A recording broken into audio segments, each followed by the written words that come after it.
Morning guys. Agkaroon guys adlaw sa Pasko, December of 25. Merry Christmas and Happy New Year.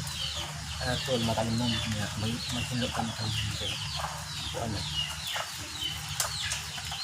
Para hinlo at ang kalibot makalimon.